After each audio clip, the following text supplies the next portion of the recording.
From KQED Public Radio in San Francisco, I'm Michael Krasny. Good morning and welcome to this morning's Forum program.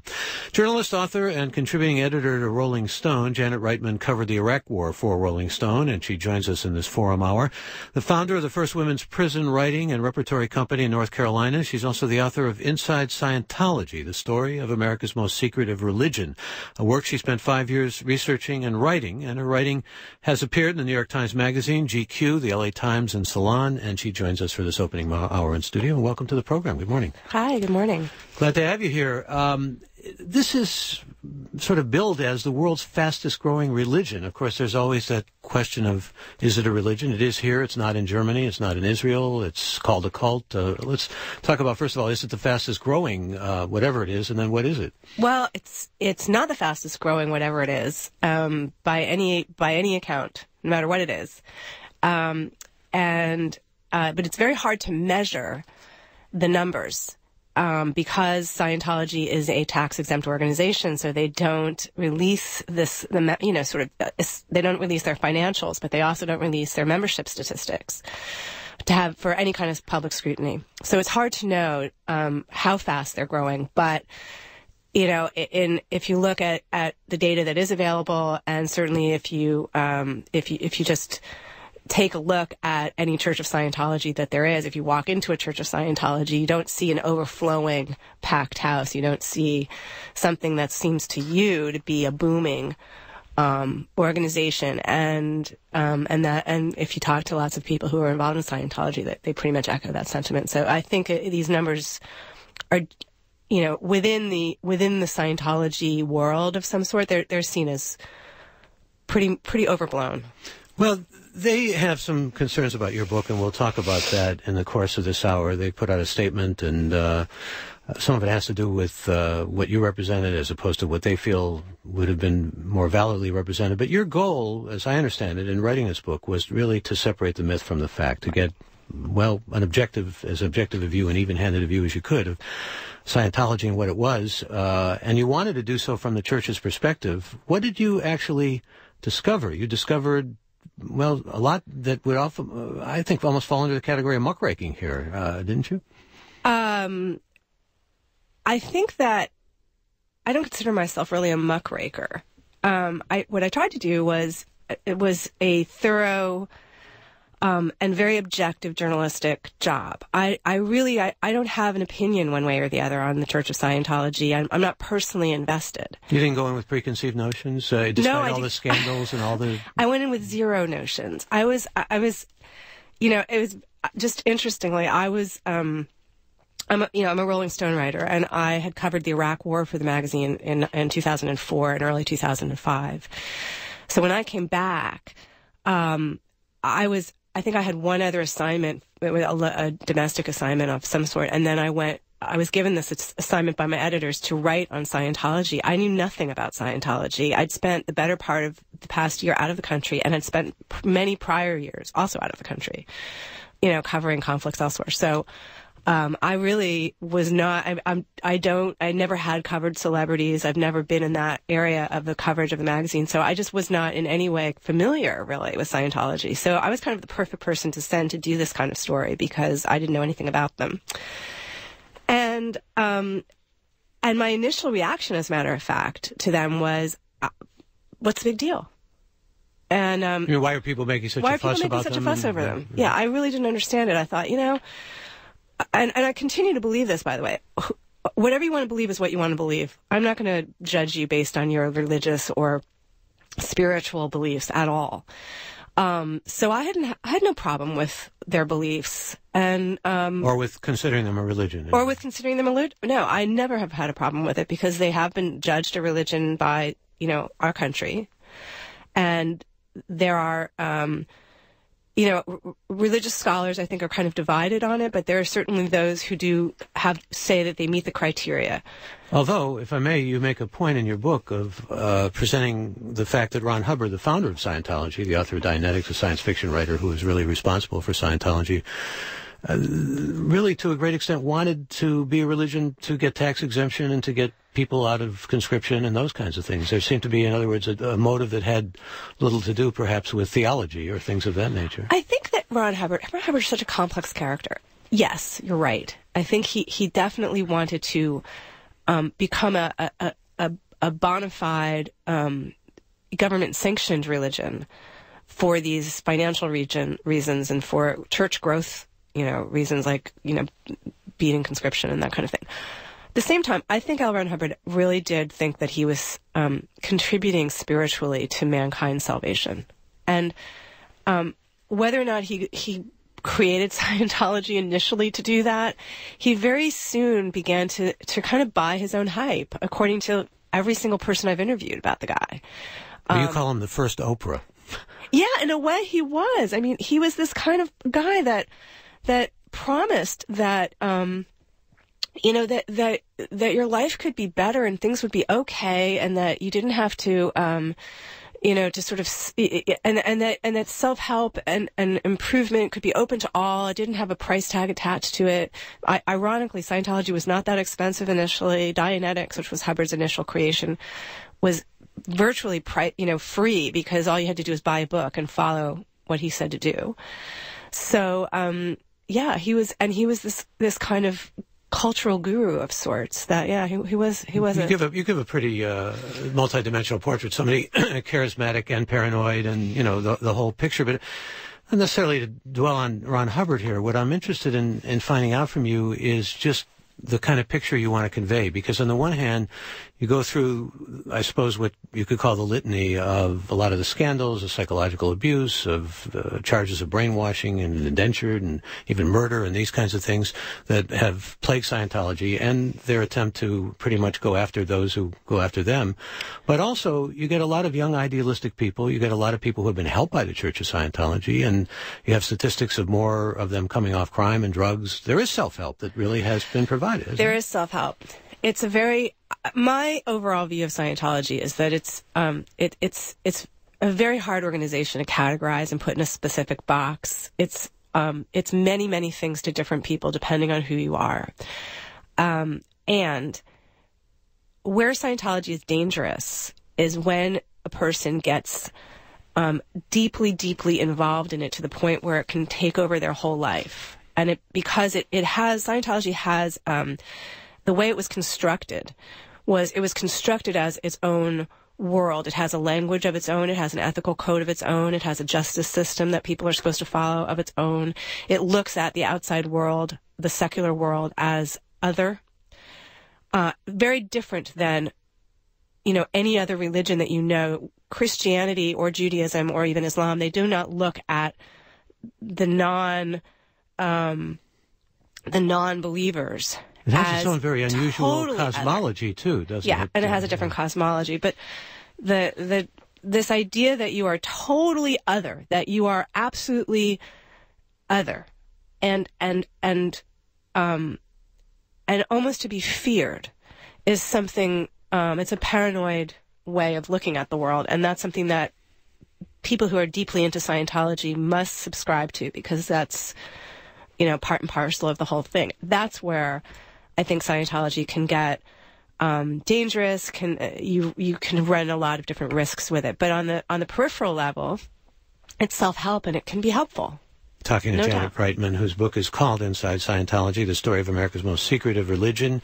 She's contributing editor at Rolling Stone magazine. And I mentioned the cosmology. A lot of this is secret knowledge, galactic confederation from 8 million years ago, using hydrogen bombs and planting captive souls in volcanoes. Now, to those who are skeptical about religion in general, this may not even sound all that strange when you think about talking beforehand with staff about angels and things like that. But it's almost like out of a science fiction writer, and it is out of a science fiction writer. It is out of a science fiction writer. I mean, if you talk, I had an interesting conversation with an academic when I was trying to understand this, and he was saying to me, basically L.Ron Hubbard had to come up with a cosmology. He came up with one that was comfortable for him, which was in the realm of science fiction.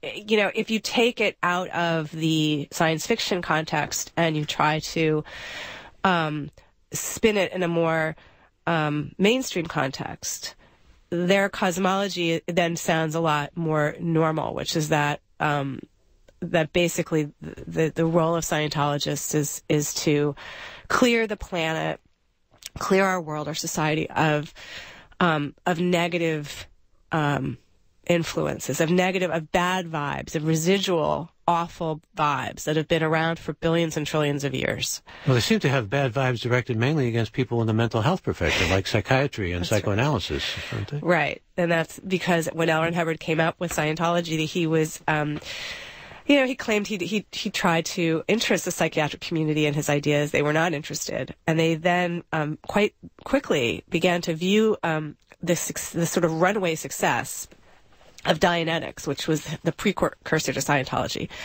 as a threat. And because at the time, this is 1950, early 1950s, there were not that many psychiatrists in the United States. Psychiatric counseling of any sort, psychotherapy, was very, very expensive. It was mostly psychoanalysis, very expensive.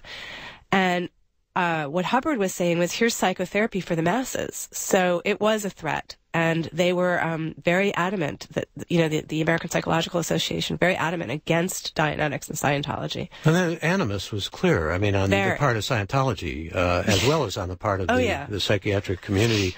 There was also Hubbard's attempt to bring on big names early on. He talked about Hemingway and Picasso and Edward R. Murrow, admiration bombing, they called this, get these big names into the fold and into the church, and it will bring more in. It's gone mainly toward Hollywood celebs, and boy, what a list and pretty major stable they have of people. Just looking at the list here, obviously well-known ones like Tom Cruise and John Travolta, who, by the way, said he couldn't have got through the death of his child had it not been for his Scientology.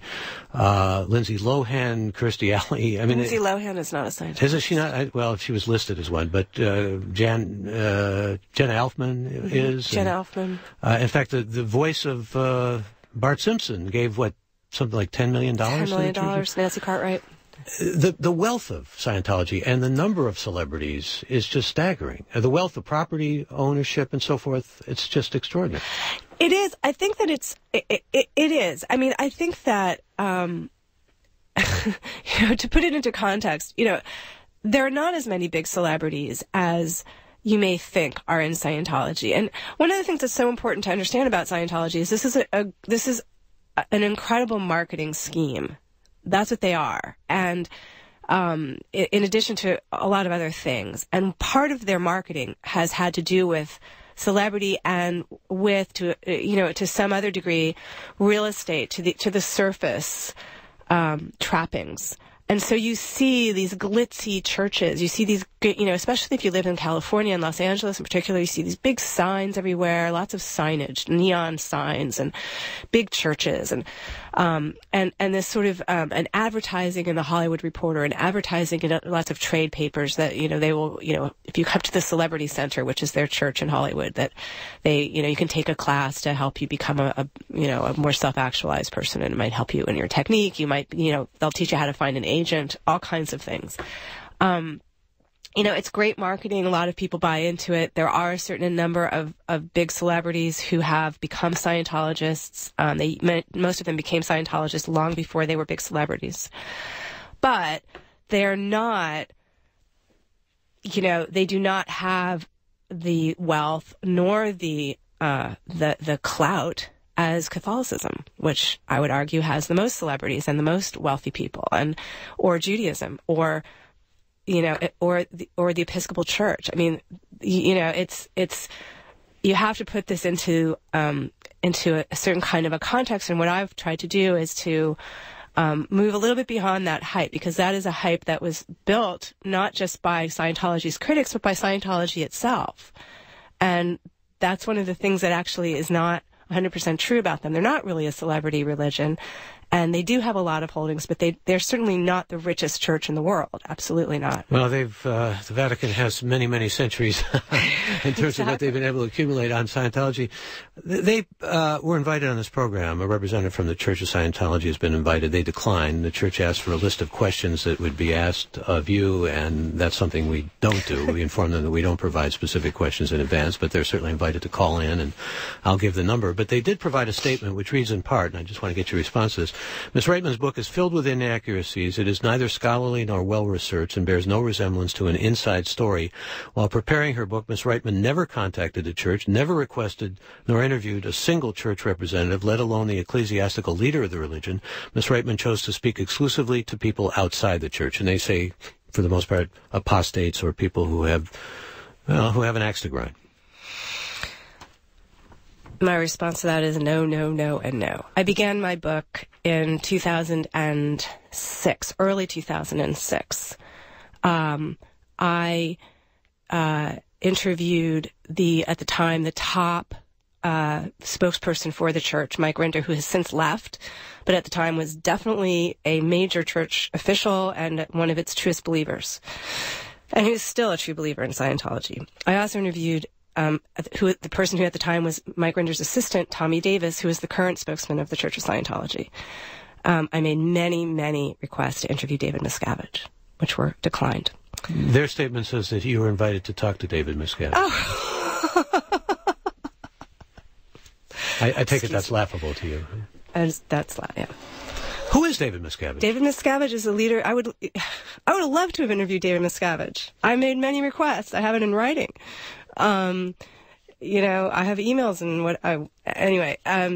David Miscavige is a leader of the Church of Scientology. He's a very mysterious character. He has not been interviewed by anybody, any journalist, since the late 1990s. And he was an acolyte of L.Ron Hubbard's who took over the church after Hubbard died. He was a little bit like the Brigham Young to L.Ron Hubbard's Joseph Smith, if you know the story of the Mormon church. Very authoritarian guy, brilliant tactician, in many ways has done great things for the church. He's certainly has modernized it. He got them their tax exemption. He has worked very, very heavily on their PR. But and has made them in many ways a more mainstream group. But what their critics would say, or what former members would say, is that that's come at the expense of the substance. And so that what you get in Scientology is no longer the same quality level as what you used to get. We're talking again, if you've just joined us, with Janet Reitman. Her book is called Inside Scientology, the story of America's most secretive religion, and she's contributing editor at Rolling Stone. She'll appear this evening in San Francisco at the Jewish Community Center at 7 o'clock, followed by a book signing that's over at 3200 California Street. In the meantime, you are invited to join us, and you can do that by phone. Our toll-free number is available, whether you're listening on radio, internet, or a Sirius satellite. It's 866-733-6786. Again, number for you to call if you have questions or comments is 866-733-6786. You can also, of course, send an email. Our email address is forum@kqed.org. Or you can post a question or comment on our website by going to kqed.org/forum and clicking on this segment. The statement that came from the Church of Scientology, they also talk about the fact that Miss Reitman appears to think that doing a story for a rock and roll magazine somehow relieves her of contacting or seeing the church for the last 5 years during her academic research into a worldwide religion. It's interesting, though, that they would try to kiss off Rolling Stone, which prints really some pretty first-rate journalism as a rock and roll magazine. Rolling Stone has won the National Magazine Award, which is for those who are not familiar with our world of journalism, it's the Pulitzer Prize for magazine journalism. But is that myopia on their part, or is that just, being kind of in their own world, do you think? And what the church not knowing about Rolling Stone magazine as a really leading, publishing leading journalism? I think that's... Or is that what you said before about the other, I think it's myopia. I don't think that they have any understanding.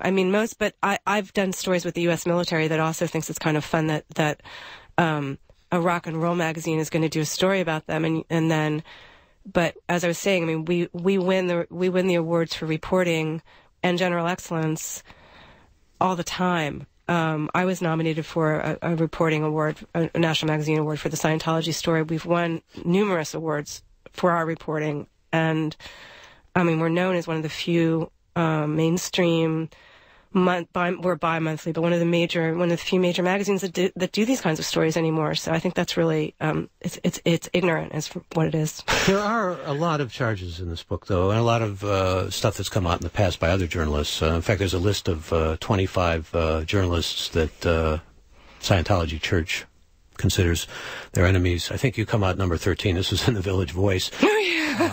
But there's a lot in your book about Branch 1, that secret operation to essentially get documents from the FBI, the CIA, the Department of Justice, the AMA. Like I said, it's a whole litany.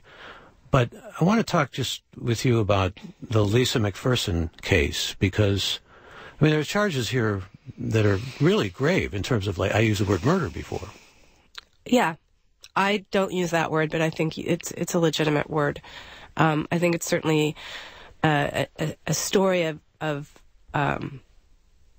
what was publicly viewed and presented publicly, meaning by the media to the public, as negligent homicide.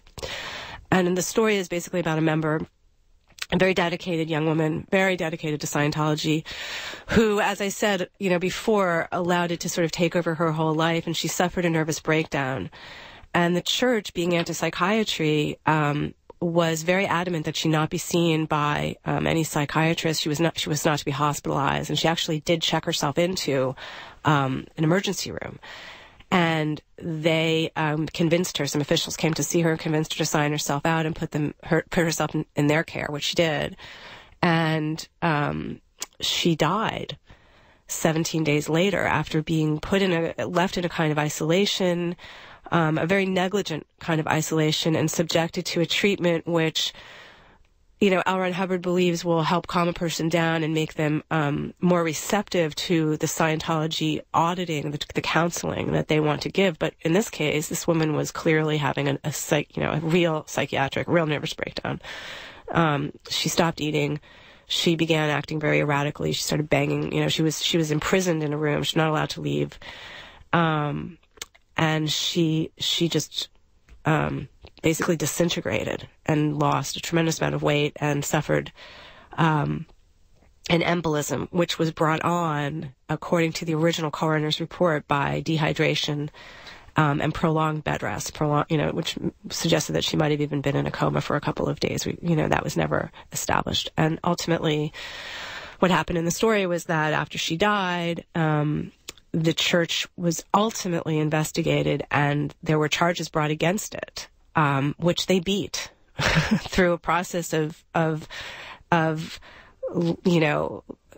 heavy-handed legal tactics, investigation, and not investigations, but sort of inundation of the coroner with lots of documents, all kinds of things. But never proven guilty in court. And so and the case was ultimately dropped. The coroner changed her findings. And we will return and talk more. In fact, when we return, we'll hear from you. Again, you can join us by phone, by email, by going to our website, kqed.org/forum, and clicking on the segment and contributing that way. Again, toll-free number 866-733-6786. Email address, forum@kqed.org. I'm Michael Krasny. This is Forum. I'm Michael Krasny. We're spending the hour with Janet Reitman, author of Inside Scientology, the story of America's most secretive religion. She's also contributing editor at Rolling Stone. And I'll go to your calls here forthwith. Here's Bill, though, who writes, Scientology is different from other religions because it treats people outside of Scientology as other. Sounds like your guest described the conservative Orthodox strains of most religions. Point, I think. Point taken. Yeah. Good one. That's not bad. Yeah. Here's Maria, who says, there is nothing secretive about our church. It is a church because it deals with the spiritual life of man. Its purpose is the betterment of mankind. One only has to look for oneself at the actual writings of Hubbard to decide. There are many church members who disagree with Big Pharma and the psychiatric drugging of children. Think there might be some vested interests who would like to see us as a bunch of nuts? Is that a question? I think so. I would say that there are lots of people that disagree with Big Pharma, but I would say, well, if you don't think that there's anything secret about your church, then I invite you to read my book.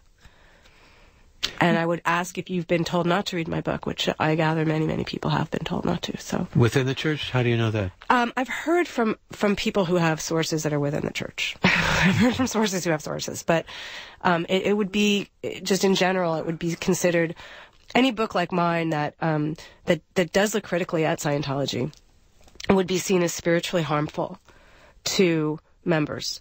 And so they would be discouraged. And even there are people that are part of this independent Scientology movement, people have spun off from the official church but still do practice Scientology, who have written to their own members, encouraging them to read the book. Don't be afraid. One guy in particular wrote a blog post saying, "Don't be afraid of reading this book." So it's definitely something that they have been told, or fear that maybe they shouldn't read. Well, I wanted to get sort of your trajectory here in terms of you went to Clearwater, which is their spiritual headquarters. It's a place you described as a parallel universe in your book, and then after that you went to California, where you talked to people like Mark Rinder, whom you mentioned, and others who at the time were high up in Scientology. Well, Mike Rinder was, yes, at the time. I started in New York City. I actually went to the church in New York City. That was my first experience. I walked in.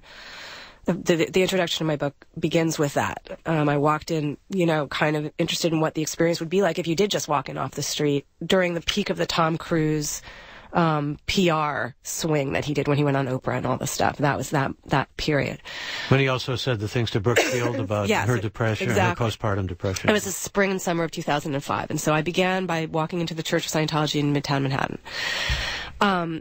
And kind of had the 3-day intro experience that you would have where, it was like a little bit of introductory auditing, an introductory seminar, lots of pressure to have you sign up for courses, lots of generally very nice people that were really eager to help you. So did you do those e-meter things and engrams and? I learned all about the engrams. I didn't do the e-meter. I didn't do the auditing that would have dealt with the e-meter there, although I did try it in Clearwater under the supervision of the church officials. At this point, after I left the New York church, I went to Clearwater about a week or so later as a reporter. And, I had my little, sort of quote unquote undercover experience where I just went in and checked it out for myself without telling them I was a writer. Then I went to Florida, and openly told them I was a reporter. The way I do want to make this point that, the very, very first thing I did when I began writing about Scientology was I sent a letter, or maybe even 2 letters, to the church officials saying I wanted to do an embed with them, which we could laugh about or not. But is that what you did in Iraq? Which is what I did in Iraq. This was the terminology that my wonderful editor at Rolling Stone suggested I use. But it was, I want to hang out with you was basically what I said to them. So I always approached it initially from the moment I started, as, hey, I want to understand who you guys are. And so when they'd said no to that. So I went to do, into the New York church without telling them I was a writer to get a little bit of that sense. Then I went to Florida, and spent a tremendous amount of time with church officials down there who gave me a full tour and let me ask them any question in the world that I had. And then I went about a couple months later, I went to Los Angeles and spent this extraordinary 3 or 4 days with Mike Rinder, who was like the number 2 or 3 in the church at the time, and Tommy Davis, who is now the church spokesman. And they took me to all of these places I wanted to go, including their desert outpost, where they gave me a tour. They don't normally take reporters there. Rinder today will say that he had never, ever had that kind of experience with a reporter, had never given the reporter that kind of access, and had never, allowed a reporter to ask him the kinds of questions that I did. Well, what do you think it was? He just liked you, or trusted you? I think it was a combination. I think that they recognized that Rolling Stone was going to do a very serious story. We did a 13,500 word story. That's a huge story by anyone's standard. So, I think that they took it seriously. And I took them seriously. Well, here's someone and I still do. Doesn't take you seriously. Let me just read this. This is a listener who writes, listening to Janet talk about Scientology, there's one thing that's clear to me, being a Scientologist for 30 years myself. She has no idea what Scientology is. She sure didn't talk to me and apparently didn't talk to other Scientologists either, other than maybe 1 or 2 other than ex-members. Well, you've just gone on record as saying the opposite. But then he goes on to say, Scientology literally saved my life, and I know many others who are in the same category. How come she is not interested in that? Scientology is very active in keeping kids off drugs, teaching morals, and promoting human rights. Why won't she mention anything about that? I think her research is very slanted and serves a purpose, whatever that is. Let me bring in our callers here, and let's go to a caller from Berkeley. Holly, hi, you're on the air. Hi, Michael. I'm really grateful that you're having this show today, and I'm kind of nervous because I don't really know where to begin. And I want to thank Janet for doing this. It's very, very brave that you did this story in this book. My father joined Scientology about 45 years ago, and part of my issue is that the quote-unquote religion just sort of alienated him from my mother and I, and our family broke up over it, I think, because they say you have to avoid, just like Janet was saying, they treat anyone who's not in the religion, which I don't know about using that term religion, but they say anyone who's not involved or doesn't agree with their doctrine should be avoided, and that includes your partner, your child. I grew up without a father of this organization. And I mean, I hear people calling and saying, yeah, you didn't ask me if I'm happy or whatever, and that it's, supposed to be for the betterment of people. Well, my father lives in low-income housing. He's given all of his money, despite working his whole life, in a blue-collar job. He gave all of his money for this auditing, this, counseling. Holly, forgive me. Let me jump in here. Just did you hear a lot of these kinds of stories? This is really common. So Holly, are you and your mom considered suppressive people to your dad? Well, my mother passed away about 20 years ago. That's why a suppressive person in the Church of Scientology means someone who's against the church? Yeah, a suppressive person would be somebody who's... you would be a suppressive person. Oh, absolutely. Yeah, I'm definitely suppressive, I think, at this point. But you hear these stories about people who are suppressed, they view their own children and the disconnection issue, which family. is what Holly's talking about. When you join the Church of Scientology, and Holly, you can interrupt me if I'm wrong at any point here, but, when you join the Church of Scientology... you are encouraged to, at any point that you are a member of the Church of Scientology, if you have a family member, a friend, or a colleague, or anyone in your life who is really against it, you're encouraged, and at this point, more recently, you've been kind of instructed to break from them, to what they call disconnect from them. And if you don't, and you allow these people into your life who are critical, and you allow them to plant doubt in your head, they are what's called potential trouble sources, and you become a potential trouble source, and then you could ultimately be excommunicated from the church if your doubt grows and you yourself then decide to break with the church. Then you become suppressive, and you can become excommunicated. So it's a very complex. This is why when callers or people write to me and say, "Well, you never talk to us," my response to that is, "Look, I talk to tons of Scientologists. I also talk to tons of people who absolutely would have nothing to do with the book or with me, because they would have to then confess that in an auditing session, in a counseling session, because you're not supposed to talk to reporters, because we're spiritually harmful to them." $200 an hour. Yeah. Last I checked, it's $200, and my mother raised me on her own on welfare.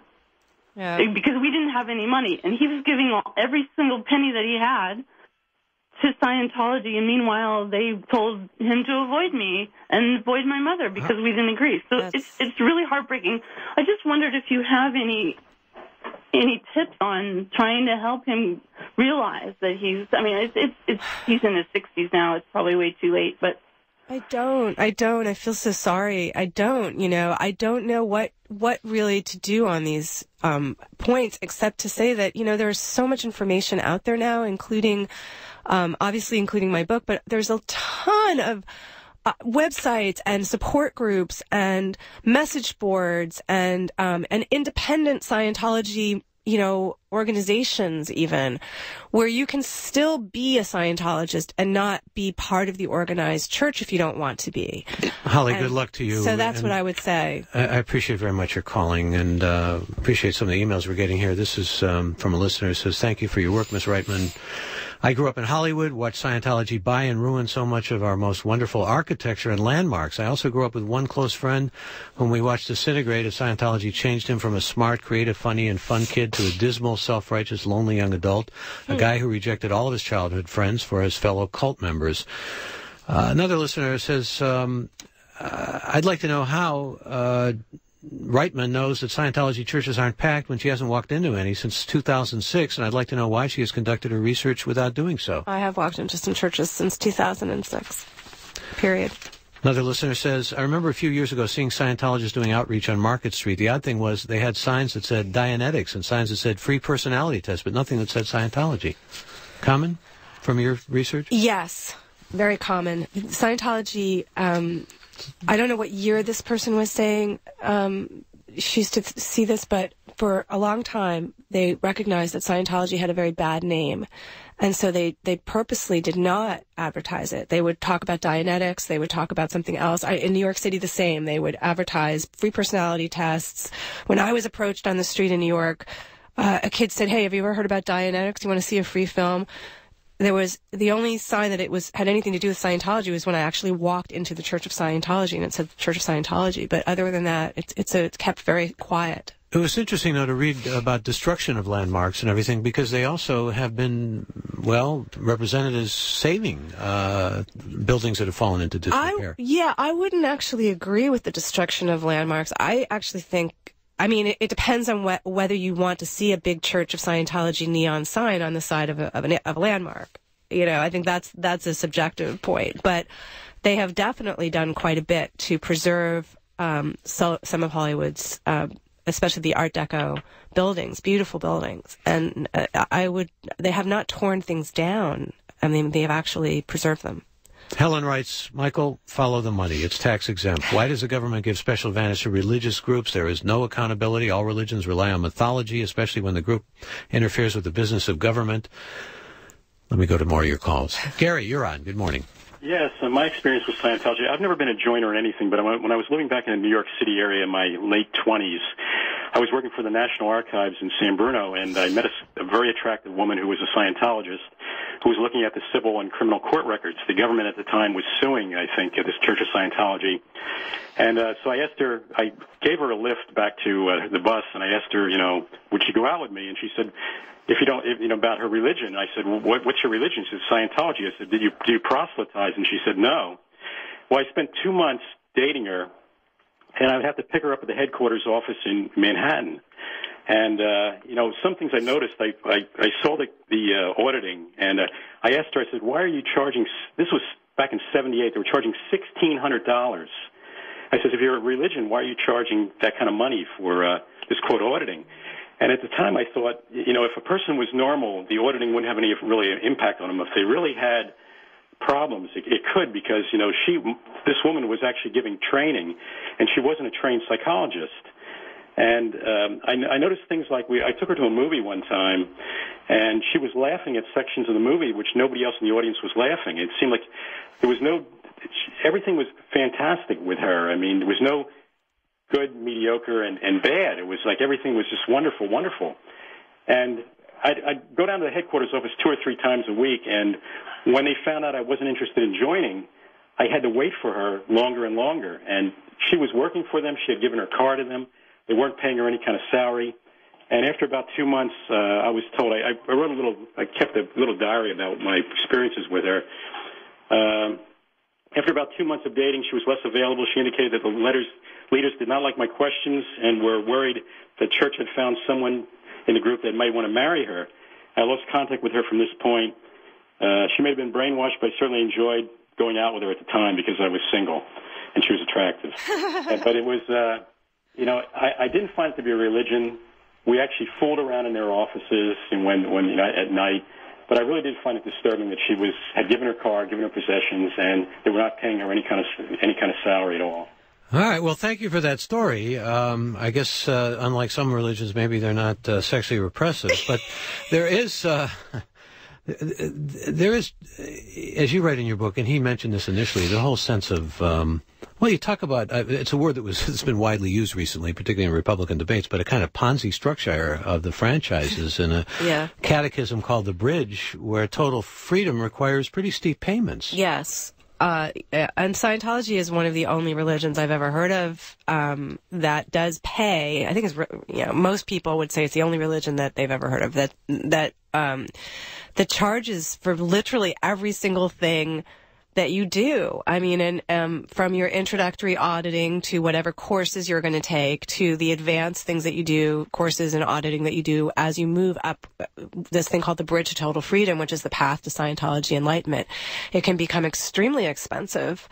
And to get to the initial state which is called clear, the first big milestone, is tens of thousands of dollars, if not more, and to get all the way up there can be hundreds of thousands of dollars. They also ask for a lot of money in donations, as most religions do. Yes. I mentioned earlier Nancy Cartwright, who does Bart Simpson's voice, giving $10 million her first year as a Scientologist. Isn't Beck a Scientologist, too? Beck was born into Scientology, so yes, he is. Let me go to more of our calls, and we go to Oakland. Alex, welcome. You're on the air. Hi. I'm French, and in France there was recently a trial related to Scientology, and something that appeared to come out, and I'm not sure if you can comment on that, is that it appeared that local church officials were paid bonuses in order to recruit members and enroll people in classes and all sorts of stuff like that, which, I mean, you know, however they want to spend their money, but definitely that felt a little strange to people coming from more traditional religions for obvious reasons. I can't comment on whether they were paid bonuses. What I can say is that church officials, and we're talking about people who work in these organizations, these sort of, you know, ground level officials, are paid very little money, as the prior caller said. They're not paid very much. Their job is to recruit people. And if they were given a bonus system, if there was some incentive that was put in place, that's interesting. I haven't heard of that in the American church. I've heard just the opposite, that people are, they're paid very, very little money. They don't get health insurance. These are people who are what they call staff members, who just, work there and go home at night. Then they have these lifetime members who are more like clergy. And they are sort of taken care of in a different way, but no, they make very, very little money. Thank you, Alex, for your call. Here's somebody on the web who comments, my mom has been in Scientology for years, and I'm personally not happy about that. Can you address the recent turnover of the Scientology literature? Within the last several years, there was a major announcement from Miscavige that they had unearthed a new trove of Hubbard's writings, and that much that had been disseminated previously was wrong or incomplete, and all followers should immediately purchase, at great expense, all the new materials and begin the new courses. Did you cover any of this? Seems like a pretty obvious tactic to reinvigorate the publishing and course cash flow. Well, yes. I mean, my from my reporting on it was that, yeah, it was a great new, they've been looking for the past 10, 15, 20 years to somehow reinterest the membership. I think there's been an acknowledgement on some level that it is hard for them to bring in new members because the internet has damaged them tremendously. The fact that that a lot of things about them that are negative can now be posted and up there into perpetuity to read, for anybody to read, really harms their investment in secrecy. So that's been very harmful to them, and it's harder for them to bring in new people. So they've had to sort of focus on how to retain the people they already have and rewriting their doctrine, saying, wait a minute, that original book was wrong. And the reason that actually all these negative things have been happening is because people didn't understand their doctrine. People didn't understand, like, the teachings. They misinterpreted it. And if they only understood it more correctly, then we wouldn't be in the trouble that we're in. We wouldn't, various scandals wouldn't have happened or that kind of thing. That's purity of text. Yes, the purity of text will then translate into the purity of organization, not faith, but the purity of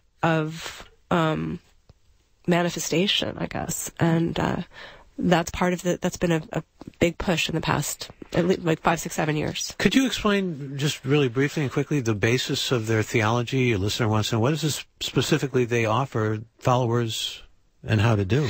They as several people who are Scientologists have noted when they've emailed or called in, they promise salvation, just like any other religion does, through a kind of quasi-therapeutic process called auditing, which is like counseling, and it's targeted at ridding a person of their deepest psychic scars, which are called engrams. And those can go all the way back to our earliest memories in this life, and then back to prior lives. The idea is that so you do believe in reincarnation? Yeah, that we've been here eternally, and we will be here eternally. Well, you're listening to Forum. We're talking to Janet Reitman, author of Inside Scientology, the story of America's most secretive religion. She'll be at the Jewish Community Center in San Francisco tonight at 7 o'clock, followed by a book signing, and this is a fundraising period for KQED Public Radio. For more information about how to support KQED, go to kqed.org. I'm Michael Krasny.